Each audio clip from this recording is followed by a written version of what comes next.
Hello guys, welcome to my प्यारा सा channel Subrata Warik knowledge gain में। गाइस, आज हम लोग करने वाला है क्लास 8 का JCRT and JAC board Jharkhand Adhividya Parishad द्वारा अभी तक ऑफिशियली मॉडल क्वेश्चन पेपर नहीं निकाला है, मगर मेरे पास अनऑफिशियल मॉडल क्वेश्चन आया है जो आपका टर्म 2 में आने वाला है।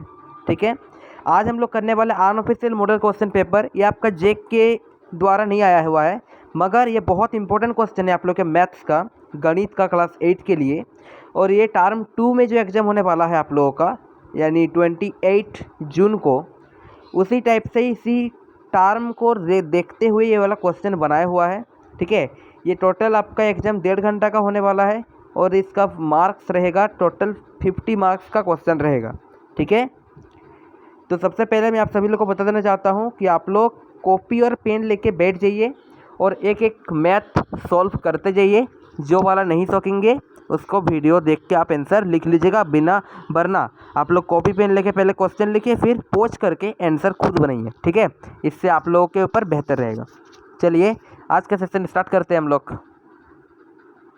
सबसे पहले क्वेश्चन नंबर 1, संख्या 18 यानी 18 और 30 का गुणनखंड कीजिए। तो 18 का गुणनखंड 2 3 3 किस टाइप से बनाया हुआ है? 18 को इस टाइप से, समझ में आया? 2 3 3 या 18 का हो गया। अब 30 का कैसे? यहाँ पे 30, पहले 2 15 30, 3 5 15, यानी 2 3 और 5 हो गया आंसर। समझ में आया कैसे हुआ? चलिए नेक्स्ट, 2 नंबर में क्या है? 2 नंबर में है गुणनखंड, फैक्टराइज करने के लिए बोला है। तो ए का क्या है? A² plus 14A plus 49। तो सबसे पहले हम लोग ए का देखते हैं ना। यहाँ पर देखिए A² 14A को हम लोग तोड़े 7A प्लस 7A में। कैसे? 49 का पहले हम लोग गुणनखंड किए, 7 7 हुआ, तो इसको हम लोग यहाँ पे लिख दिए 7A। ठीक है, यहाँ पे 7A प्लस 7A प्लस 49। फिर A², इसको गुणनखंड किए। किस टाइप से गुणनखंड किए? इसको कॉमन लिए, A को कॉमन लिए, फिर A कितना हो गया? A² हो गया, फिर प्लस 7, फिर 7A हो गया। गुणनखंड आता है ना? तो देखिए ये वाला गुणनखंड है, कर लीजिए, और ये B का गुणनखंड है, इसका आंसर ले लीजिए। गाइस, आप लोग कमेंट करके बताना अगर आपको गुणनखंड करना नहीं आता तो हम लोग अलग से एक वीडियो बना लेंगे, अभी टाइम है। ठीक है, इसलिए चलिए 3 नंबर का देखिए, 50 आमों के समूहों में 60% आम बिल्कुल पके हुए हैं। बिना पके हुए आमों की संख्या ज्ञात करें, यानी कच्चा आम की संख्या ज्ञात करने के लिए बोला गया है। तो हल यानी आंसर में देखिए क्या है? 50 आमों में से, ठीक है, 50 आमों में से 60% आम पके हुए हैं। ठीक है, 40% बिना पके हुए हैं। सही बात है। यहाँ पर देखिए अभी आप लोग बोलेंगे कि अब यहाँ पे 40% कहाँ आ गया? देखिए सबसे पहले 50 आम है, यानी हर चीज़ को अगर हम लोग प्रतिशत में देखते हैं तो 100% रहता है, 100%।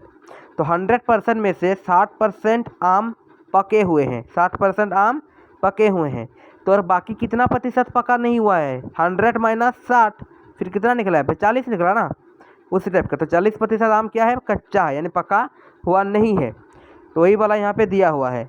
तो बिना पके हुए आमों की संख्या ज्ञात कीजिए। तो बिना पका हुआ आमों की संख्या क्या होगा?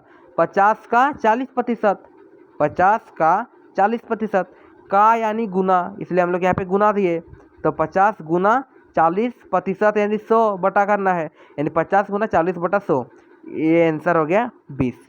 ठीक है, अब आंसर आप पूछेंगे आंसर कैसे हुआ? तो कट सेट करके हम लोग 50 के यहाँ पे 2, अब 2 को 40 से 20 हुआ।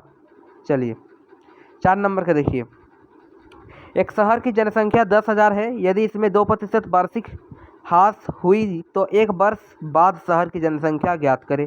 तो शहर की जनसंख्या वास्तव में 10,000 है, जनसंख्या में ह्रास 10,000 का 2%, यहाँ पे दिया हुआ है 10,000 का 2%, और 10,000 का 2% यानी 10,000 का यानी गुना, और 2% में 2/100। तो इसका काटकूट करने से इसका आंसर होता है 200। ठीक है, तो निकालना क्या बोला है कि एक वर्ष बाद शहर की जनसंख्या। तो अतः 1 वर्ष बाद शहर की जनसंख्या पहले 10,000 था, अब माइनस अब कितना हो गया 200 हो गया, तो 10,000 माइनस 200, तो आंसर हो गया 9,800। ठीक है, चलिए नेक्स्ट 5 नंबर का देखिए, चित्र में x का मान निकले, यानी इसका मान क्या होगा। सबसे पहले मैं यहाँ पे दिखा देना चाहता हूँ ये क्या भुज है, 1 2 3 4 5, इसका 5 भुजा है, यानी इसको कहेंगे हम लोग पंचभुज। क्या कहेंगे इसको हम लोग, इसको हम लोग कहेंगे पंचभुज। और पंचभुज के बाह्य कोण का जोड़ कितना होता है 360 डिग्री। कितना होता है 360 डिग्री, देखिए यहाँ पे दिया हुआ है। तो हल कैसे करेंगे देखिए, सबसे पहले हम लोग लेंगे 75 डिग्री ले लिए, 85 डिग्री ले लिए, तो जोड़ करना है सभी को, 80 डिग्री को भी ले लिए जोड़ किए, प्लस 75 डिग्री हो गया, प्लस कोण x। ठीक है, इक्वल टू पांचों भुजाओं का जोड़ कितना होता है 360 डिग्री, तो 360 डिग्री इक्वल टू में ले लिए, फिर सभी को जोड़ दिए 75 85 80 और 75 को जोड़ने के बाद इसका आंसर मिला 315। 315 प्लस कोण x इक्वल टू 360 डिग्री, फिर कोण x equal to 360 minus 315 equal to 45 degree हो गया। कॉपी में लिखे, चलिए इस टाइप का क्वेश्चन आने वाला है। ठीक है, अब देखिए 6 नंबर का, PQRS एक समांतर चतुर्भुज है। PQRS एक समांतर चतुर्भुज है।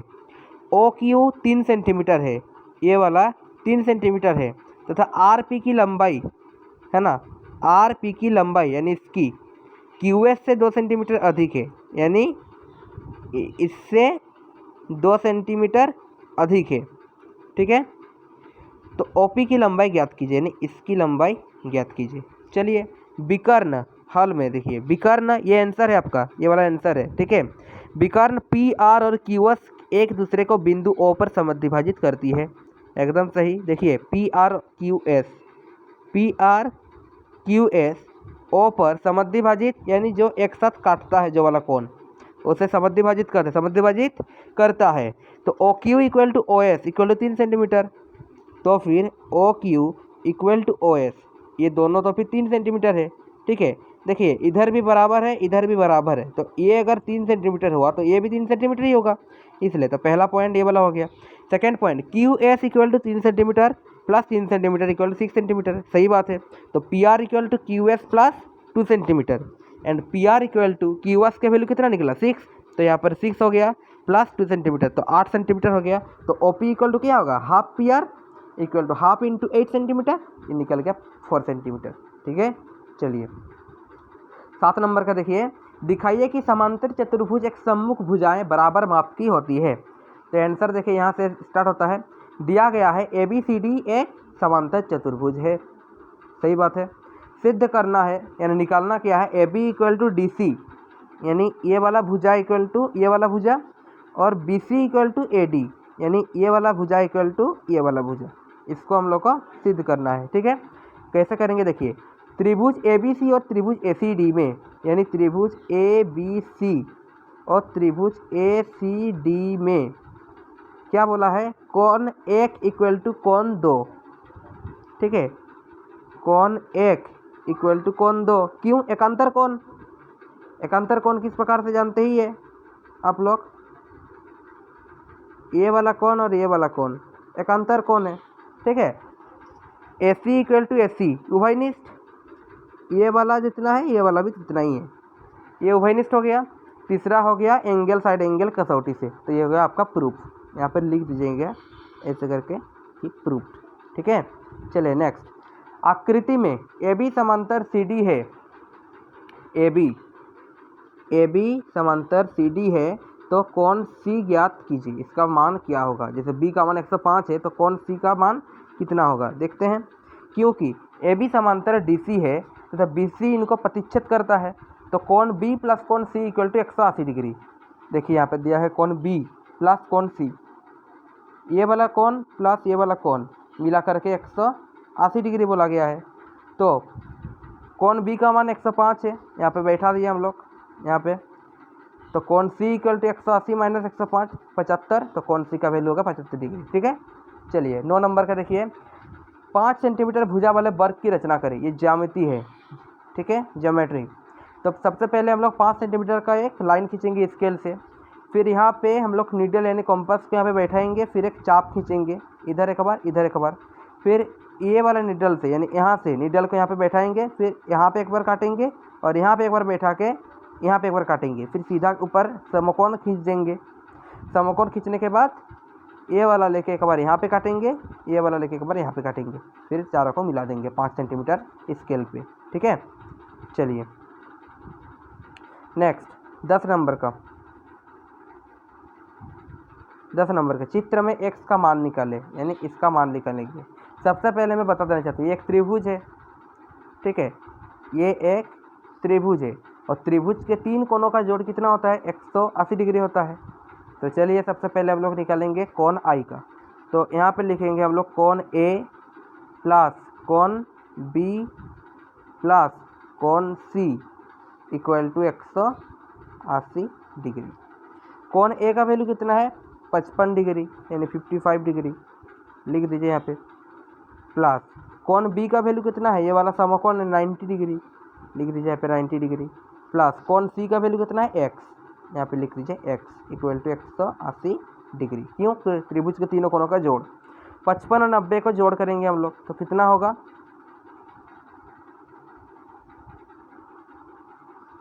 145 plus x equal to 180 degree. तो x equal to 180 minus 145 equal to answer क्या होगा? यहाँ पर हो जाएगा आपका 5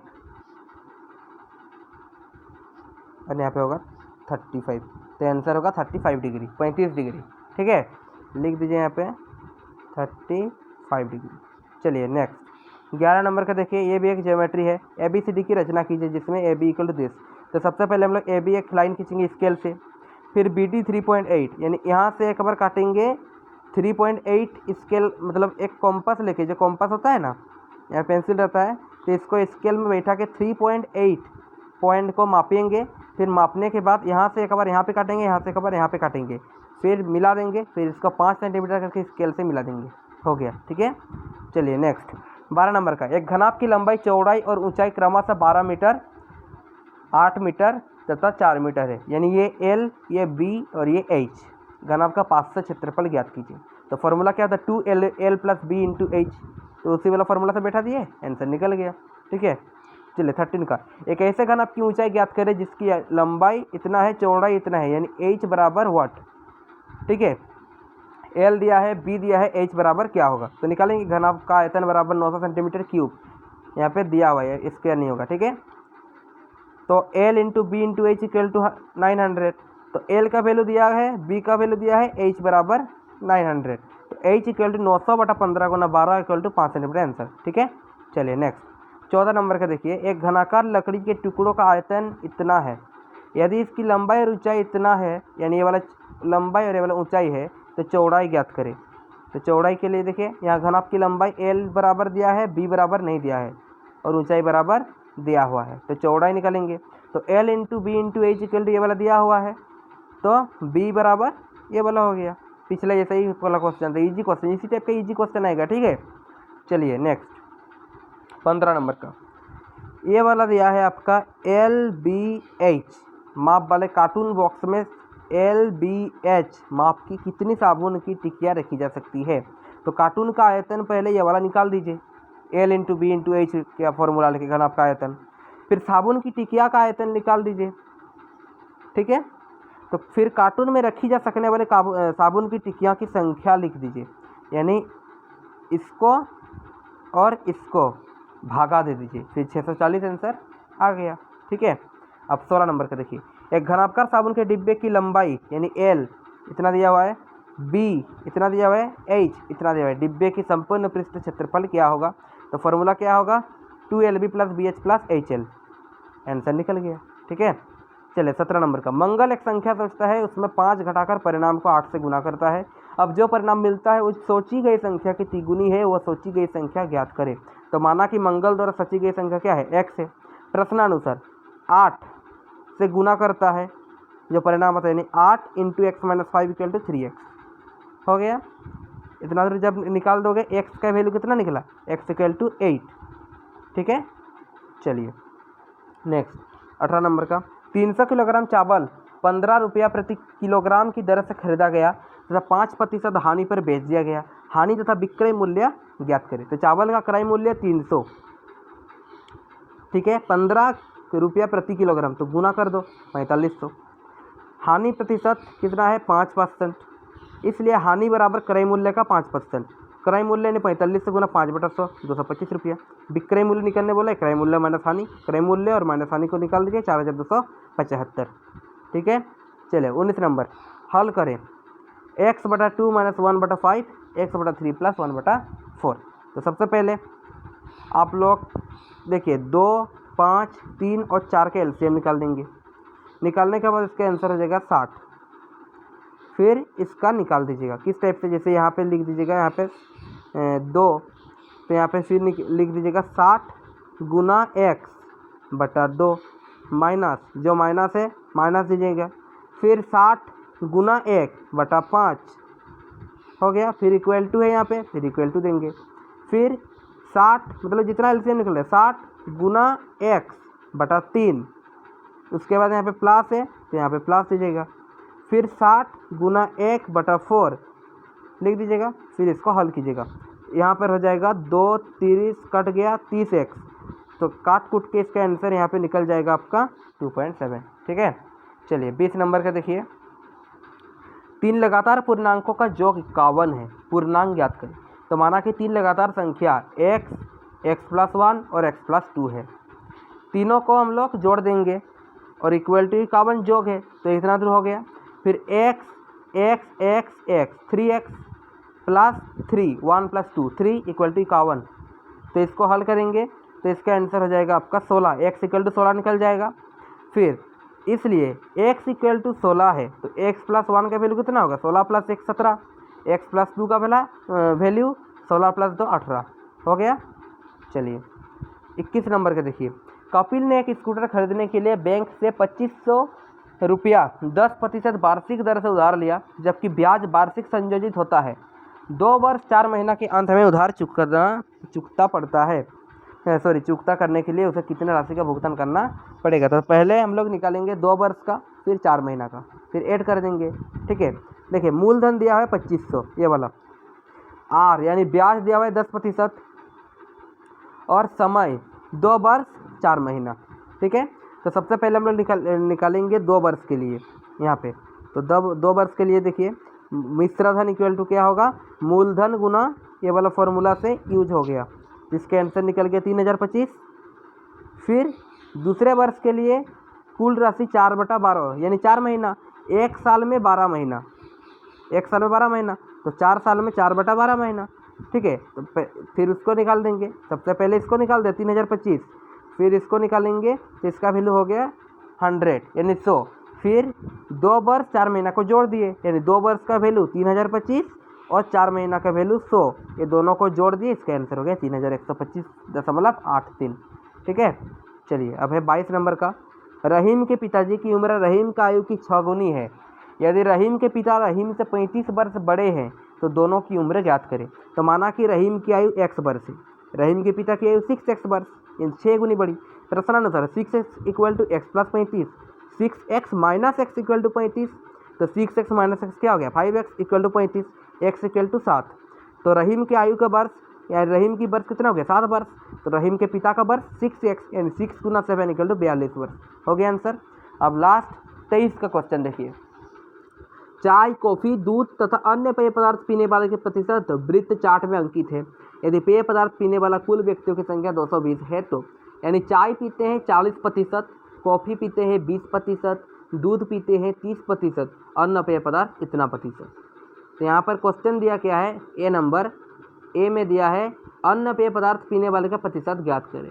तो देखिए ए का ना, सबसे पहले यहाँ पे 100 - 40 + 20 + 30 कैसे ना, टोटल यहाँ पे मैं बोला ना किसी भी प्रतिशत जब दिया रहेगा यानी वहाँ पे 100% दिया रहेगा, 100% में से सभी का जोड़ कर देंगे। 100 माइनस यहाँ पे हो गया 40, चाय 40 20 और यहाँ पे 30, 40 + 20 + 30 आंसर निकल गया 10%, यानी अन्य पेय पदार्थ का आंसर हो गया 10%। नेक्स्ट बी का क्या होगा, चाय कॉफ़ी तथा दूध पीने वाले व्यक्तियों की संख्या निकाले। तो ये वाला कितना होगा, सबसे पहले यहाँ पे 90%, अतः चाय कॉफ़ी दूध पीने वाले व्यक्तियों की संख्या 220 का 90%, 220 गुना 90/100, 198। समझ में आया। तो गाइस आज हम लोग क्लास 8 का, ठीक है, आज हम लोग क्लास 8 का unofficial model question paper solve किए। आप लोगों का क्वेश्चन इसी टाइप का बहुत ही इजी आएगा, ठीक है, बहुत ईजी आएगा। तो आज हम लोग मैथ्स का कर लिए एंड नेक्स्ट वीडियो में हम लोग कुछ डिफरेंट करने वाले हैं, अलग करने वाला है। और आज जो भी हुआ इसको रिवीजन करते जाइए, 2 बार रिवीजन कीजिए, कॉपी में उतारिए, रिवीजन कीजिए। अगर डाउट होगा कमेंट करके बताइए। अगर गुणनखंड करना नहीं है तो अगर मैथ्स के बुक में अगर आपको किसी भी चैप्टर का डाउट है आप कमेंट्स कीजिए, हम लोग कंप्लीट करेंगे, ठीक है। अगर वीडियो अच्छा लगा तो प्लीज़ लाइक कीजिए, शेयर कीजिए, सब्सक्राइब कीजिए हम लोग के चैनल को। एंड तब तक के लिए ओके बाय।